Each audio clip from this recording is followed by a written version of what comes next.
Challenge of the Yukon. The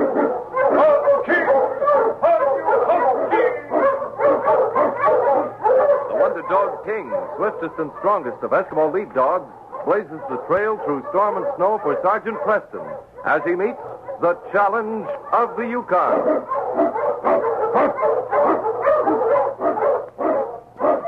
Sergeant Preston was typical of the small band of Northwest Mounted Police who preserved law and order in the new Northwest country, where the greed for wealth and power led to frequent violence and bloodshed. But in spite of the odds against them, Sergeant Preston and his Wonder Dog King met that challenge, and justice ruled triumphant.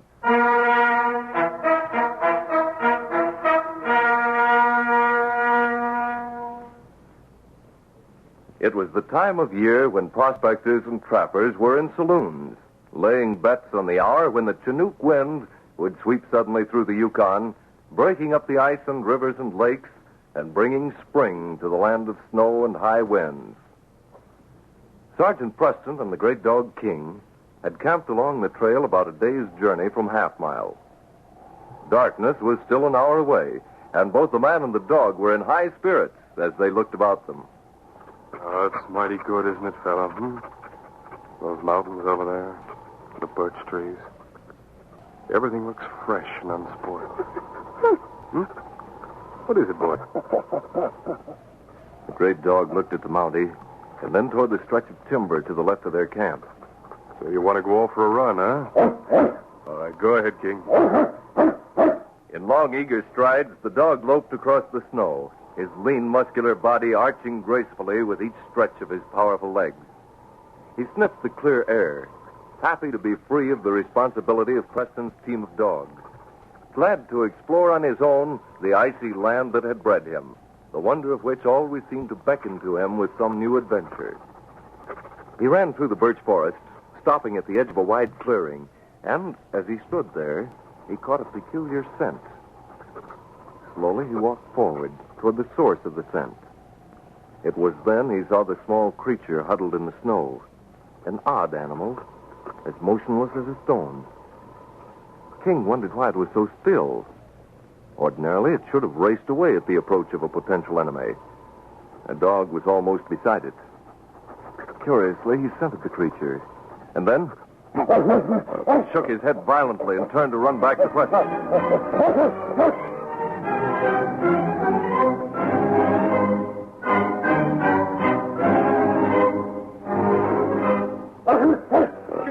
What's wrong, fella? You're running as if you can't cover ground fast enough. Porcupine quills in your nose. Come here. Here, put your head on my knee. Yeah, that's it. Easy now. I'm sorry, boy, but I've got to pull them out. How a dog as smart as you are would walk into a bunch of these needles, I don't know. The Great Dog stood silently, his eloquent eyes clouded with shame as he took the Mountie's good-natured scolding. Each of the quills Preston pulled from the dog's sensitive nose left a stinging pain, reminding King of his encounter with the small, motionless animal. Well, the first thing we're going to do tomorrow morning is find a porcupine. There's only one way to approach those animals without getting a nose full of quills. And for your own protection, fella, I think you'd better learn it.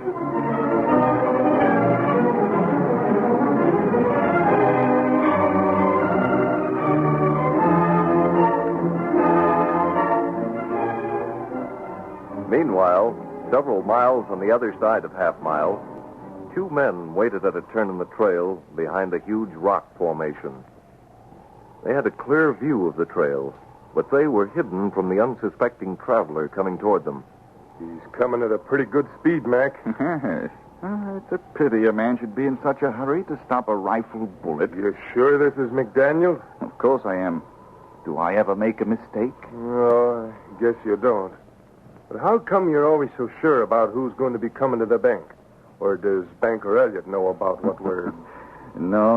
He doesn't know a thing about our sideline reds. He's developed a habit of stopping in at the cabin for a bit of conversation. And he usually mentions the days certain men come in from the creek bed to make their deposits. You ready? Yeah, I'm ready. When I say the word. All right. Now, Yeah. How's that for shooting, huh? Dropped him in his tracks. Come on. We'll get what Dusty's carrying and his papers and then head for town. Yeah. What I'd like to know is what you do with them claim papers you've been lifting from these fellas, huh? That, my friend, is none of your business. You get your cut on the dust, and I might caution you not to get too curious. You understand? Huh? Well, don't get me wrong, Mac. I was just wondering, that's all. Get these papers. Must be in the inside pocket. You lift the tarpaulin on the sled. Might have some of the dust there. We'll leave McDaniels here and be back in town before dark.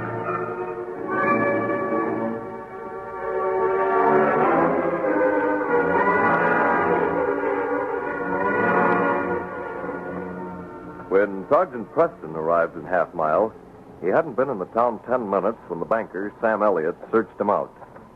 Elliott was a small man, and as he walked up the main street with the red-coated policeman, he was out of breath. It's been going on for nearly a month, Sergeant. All of the men have been on their way from the creek beds into the bank. Then they've been killed on the trail and robbed. Been going on for a month, huh? It's a desperate situation, I can tell you. Why, it's getting so only the most daring of the prospectors will risk a trip into town. And when they do, it's only to be stopped by a bullet. I see. But I'll start to work on it immediately, Sam. I want a list of the men who've been killed. Certainly. McDaniels was shot yesterday. He was the fifth.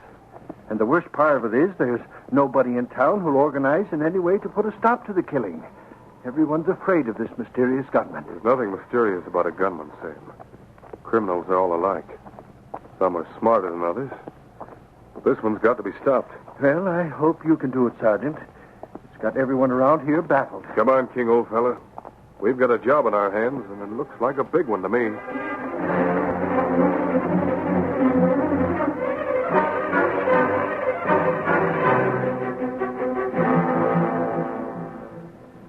For several days, the policeman went about investigating the crimes, asking questions, patrolling the trails outside the town. But his presence drove the killer into hiding. While he was in town, there were no more trail murders, and there were no clues to those that had been committed before his arrival. It was shortly after darkness, as the Mountie walked slowly down the main street of Half Mile. King walked beside him, and the habit the man acquired on long, lonely trails persisted even in the crowded town. For as he walked, Preston spoke his thoughts to his dog. Well, fella, I don't know how we're going to do it, but somehow we've got to force the killer to show his hand. I can't help feeling there's a missing link in this business somewhere. Missing link. The murderer's the missing link, huh, fella? What I mean is information. Maybe something that seems unimportant, not worth mentioning. Well, come on. We'll stop in to see Sam Elliott. Hi there, Sergeant. Hello, Clem. You looking for Sam? Oh, yes. I was just about knocking his door. I saw him go up to Professor McLaughlin's just a few minutes ago. Chances are you'll catch him there. Thanks.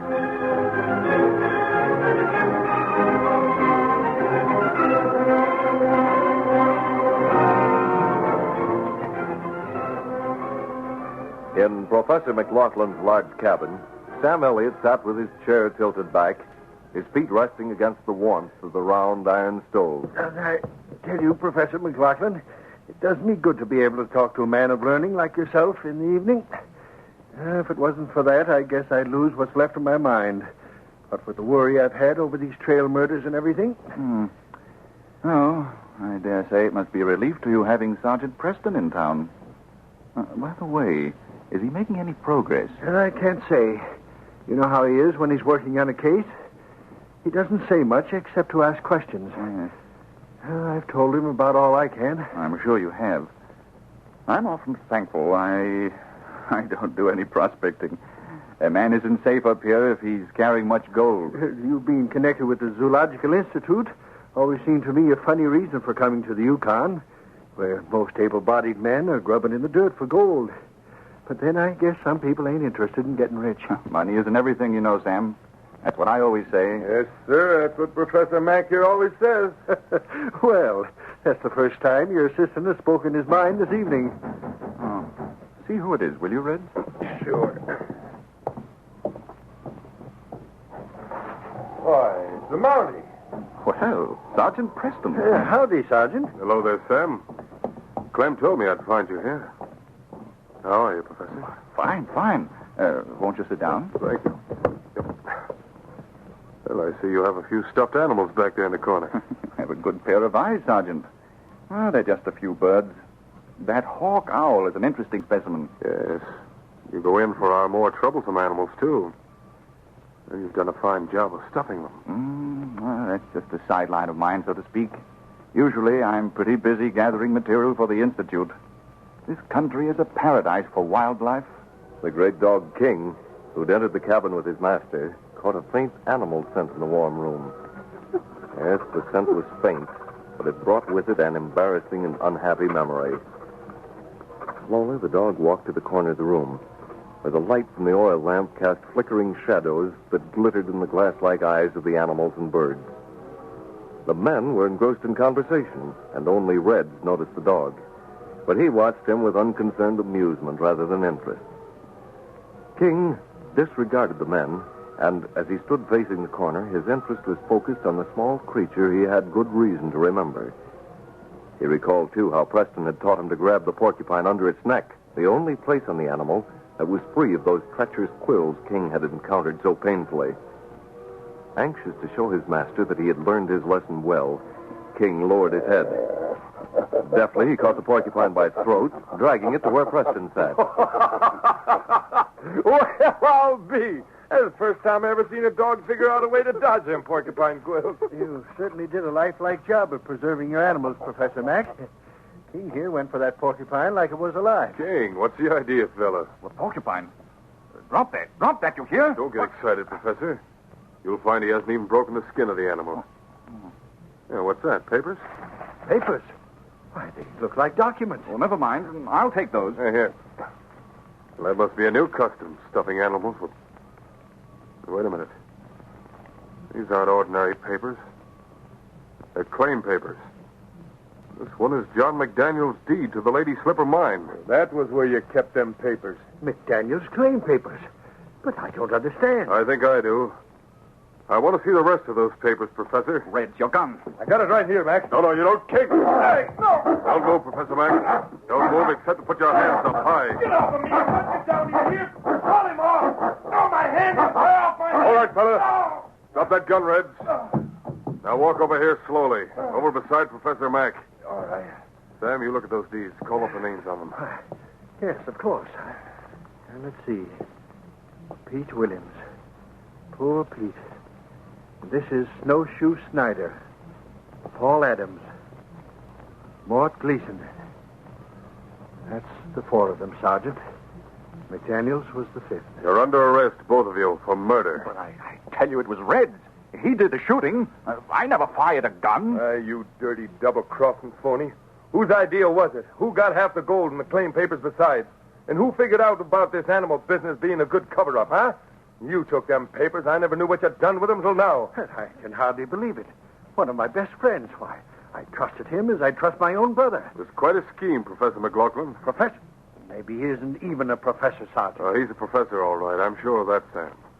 But when he got up here, he saw a chance to get his hands on a lot of gold. He thought he could get away with murder. And he knew that in hiding those claim papers in the belly of that preserved porcupine, he was fairly safe. Because few people would dare touch the animal for fear of its quills. But how do you suppose King knew? Why did he bring the porcupine to you? Why? Well, I have an idea why he did it, Sam. But that's a secret between King and me. All I'm going to say is, thanks to him, this case is closed. Yes, fella, you learned your lesson well.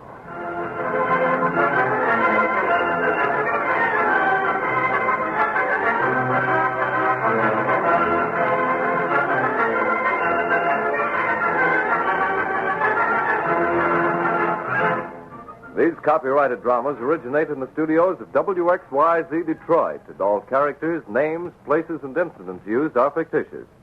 They are sent to you each week at the same time. Jack